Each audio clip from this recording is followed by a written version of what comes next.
Philipp Mainlander, seudónimo adoptado por el filósofo y poeta alemán Philipp Batz. Nació en Offenbach del Meno el 5 de octubre de 1841 y se suicidó a los 34 años de edad el día 1 de abril de 1876. Fue uno de los principales seguidores de la filosofía de Schopenhauer y ejerció una fuerte influencia en las obras de Nietzsche y Cioran. Pesimista radical, Mainlander sostuvo que el principio del tiempo correspondía a la muerte de Dios y de la espiritualidad. Apoyó la virginidad y el suicidio como medios para minimizar la creación de vida y nuevo sufrimiento. Su obra capital, Die Philosophie der Erlösung, Filosofía de la Liberación o de la Redención, fue publicada el día antes de su muerte. Este se ahorcaría con una soga y un puñado de obras de su reciente publicación. En la cosmovisión de Mainlander, Dios existió en un principio como un todo y como unidad primordial. Es la muerte de ese Dios originario el punto de partida de la historia universal, que en lo físico se caracteriza por la pluralidad y en lo moral por la necesidad del sufrimiento, aunque Feuerbach ya la había apuntado, y Nietzsche la popularizará, la muerte de Dios es aquí apuntalada. La historia del universo se encuentra así enmarcada por esas leyes fundamentales. Pero los fragmentos dispersos del Dios primordial desesperan por reunirse nuevamente, para lo cual necesitan destruir la diversidad para resucitarlo. Solo por tal medio podrán reencontrar la unidad originaria, en definitiva, lograr la resurrección del Dios originario. Jorge Luis Borges describe poéticamente la visión de Mainlander en la siguiente cita. Pienso en aquel trágico Philipp Batz, imaginó que somos fragmentos de un Dios, que en el principio de los tiempos se destruyó, ávido de no ser. La historia universal es la oscura agonía de esos fragmentos, así, la no existencia sería preferible a la existencia, lo que en la lógica de Mainlander justifica el propio aniquilamiento como forma de redención. La voluntad, encendida por el conocimiento de que el no ser es mejor que ser, es el principio supremo de la moralidad. La negativa a perpetuarse y la búsqueda de la autodestrucción serían así coherentes con la supuesta dinámica del ciclo del ser imaginada por Mainlander. Philipp Mainlander creció siendo el menor de 6 hermanos. Un hombre culto, sabía italiano, era conocedor de las obras de Dante, Petrarca, Boccaccio, y sobre todo Leopardi. A los 19 años Mainlander descubrió a Arthur Schopenhauer, el mundo como voluntad y representación. Luego describiría ese evento como una revelación penetrante, refiriéndose a febrero de 1860 como el más importante de su vida. De hecho, Schopenhauer seguiría siendo la influencia más importante en el trabajo filosófico posterior de Mainlander. El 5 de octubre de 1863, en su cumpleaños 24, su madre murió. Profundamente afectado por esta experiencia de pérdida, Mainlander comenzó a alejarse de la poesía hacia la filosofía. Durante los años siguientes, estudió Schopenhauer, Kant, Schembach, Parzival y los clásicos de la filosofía de Heráclito a Condillac. En 1871 Mainlander, obsesionado por sus pensamientos, compuso el primer volumen de su obra principal, La filosofía de la redención. Mainlander, completado, entregó el manuscrito a su hermana Mina, pidiéndole que encontrara un editor. El autor escribió una carta al editor aún desconocido, solicitando la omisión de su nombre de nacimiento y la sustitución por el nombre Philipp Mainlander, y declarando que detestaría nada más que estar expuesto a los ojos del mundo. El 1 de noviembre de 1875, Mainlander, nuevamente obsesionado con el trabajo, en solo 2 meses, corrigió las hojas sin encuadernar de la filosofía de la redención, compuso sus memorias, escribió el novela Rupertine Delfino, y completaron las 650 páginas del segundo volumen de su obra magna. A principios de 1876, Mainlander comenzó a dudar si su vida todavía tenía valor para la humanidad. Se preguntó si ya había completado los deberes de la vida, o si debería emplearlo para fortalecer el movimiento socialdemócrata. A pesar de escribir direcciones a los trabajadores alemanes, estos planes no se materializaron. Muy poco después de la publicación del primer volumen de su obra principal, terminó su vida, el 1 de abril del mismo año. Friedrich Nietzsche lee inmediatamente La filosofía de la redención en el año de su publicación, antes no había aparecido ningún comentario.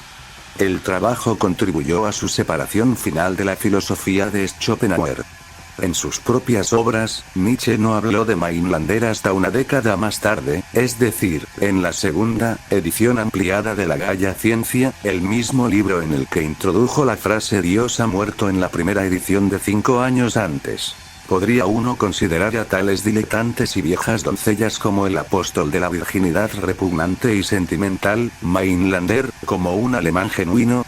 Después de todo, probablemente era judío, todos los judíos se vuelven sentimentales cuando moralizan. Se ha sugerido que Mainlander fue más que una mera influencia, y en cambio fue plagiado. Nietzsche también lo menciona en una de sus cartas que se encontró con un seguidor de la filosofía de Mainlander, un lugar tranquilo y hombre modesto, un budista, apasionado vegetariano. El hombre modesto le dijo a Nietzsche que Mainlander, de hecho, no era judío. En el mismo periodo, Max Seiling escribió que él cree que Mainlander debe ser uno de los pocos héroes prudentes que han pisado esta tierra.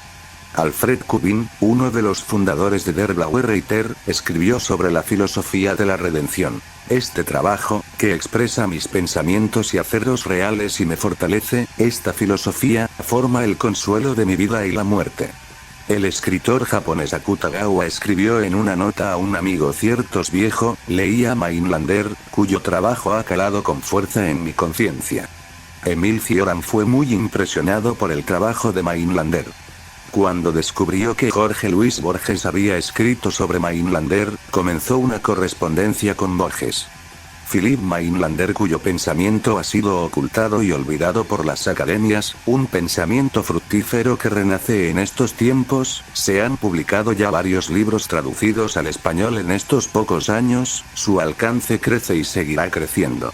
La filosofía de un hombre puramente pesimista que supera a la de su maestro Schopenhauer. Un pensamiento anti-existencialista radical y con una cosmogonía científica que le respalda. Mainlander busca llevar la voluntad de Schopenhauer a sus límites y sus últimas consecuencias, con la epistemología de Immanuel Kant sobre la metafísica, tomando el principio de la filosofía de Baruch Spinoza, queriendo sustentar por primera vez el ateísmo científicamente, elabora la más grande filosofía pesimista cosmológica, ética y existencialista que se haya escrito. Trabajando en el marco metafísico de Schopenhauer, Mainlander ve la voluntad como el núcleo más interno del ser, el arché ontológico. Sin embargo, se desvía de Schopenhauer en aspectos importantes. Con Schopenhauer, el silenciamiento de la voluntad es un evento raro. El genio artístico puede alcanzar este estado temporalmente, mientras que solo unos pocos santos han logrado el cese total a lo largo de la historia. Para Mainlander, la totalidad del cosmos se mueve lenta pero seguramente hacia el silenciamiento de la voluntad de vivir y hacia, como él lo llama, redención. Mainlander propone la teoría de una inicial singularidad dispersa y que se expandió en el universo conocido. Esta dispersión de una unidad singular para una multitud de cosas ofreció una transición suave entre monismo y pluralismo. Mainlander pensó que con la regresión del tiempo, todo tipo de pluralismo y multiplicidad volvería al monismo y creía que, con su filosofía, había logrado explicar esta transición de la unidad a la multiplicidad y al devenir. Mainlander nos habla de una unidad precósmica, el origen del universo por Big Bang fue el movimiento de un superser que después de la gran explosión se fragmentó a sí mismo, decidido de abandonar la existencia y encaminarse a la nada. Puesto que esto fue antes del universo, son insondables sus motivos o si tuvo alguno, pero el universo mismo es prueba del deseo por el exterminio de la energía y la materia en forma de entropía universal. Cada elemento busca su aniquilación en el enlace químico, cada planta busca su aniquilación en su marchitar, cada animal muestra el deseo de exterminar a otro sin piedad, cada hombre está destinado a su exterminio en la muerte, al planeta entero le espera la misma condena, y esto porque toda la naturaleza lleva en su interior la voluntad del ser creador que en su libertad infinita, eligió dejar de ser, por medio de un suicidio universal. Mainlander considera dos grandes principios como innegables. 1. El universo se mueve del ser hacia el no ser. 2. El no ser es siempre preferible al ser. La primera afirmación se logra mediante el análisis de los conceptos filosóficos mediante los descubrimientos científicos, el segundo principio se descubre con un análisis de la vida, pues si en la parte física del universo es el desgaste de las fuerzas físicas y químicas, mediante la entropía, en la vida humana significa sufrimiento inevitable, del cual su liberación es la muerte. Mainlander desemboca toda esta cosmología en una filosofía ética bastante cruda y radical. El deber del hombre es la no procreación, la virginidad o esterilización. Así se acelera el propósito del mundo y evitamos el sufrimiento innecesario de más humanos. Como última consecuencia, lo mejor es la autodestrucción, el suicidio. Nada es realmente importante y no hay razones para la existencia que abunda en sufrimiento. Toda la naturaleza tiene en su interior la semilla de la nada, desde el mundo inorgánico hasta el mundo orgánico, el universo se dirige a su destrucción, y nosotros que somos conscientes de todo deberíamos abrazar nuestra naturaleza primera, la nada. En el fondo, el filósofo inmanente ve en todo el universo tan solo el más profundo anhelo por una aniquilación absoluta, como si estuviese oyendo el llamado claro que atraviesa todas las esferas celestiales. Redención. Redención. Muerte a nuestra vida. Y la respuesta consoladora dice: todos ustedes encontrarán el exterminio y serán redimidos. La filosofía de la redención.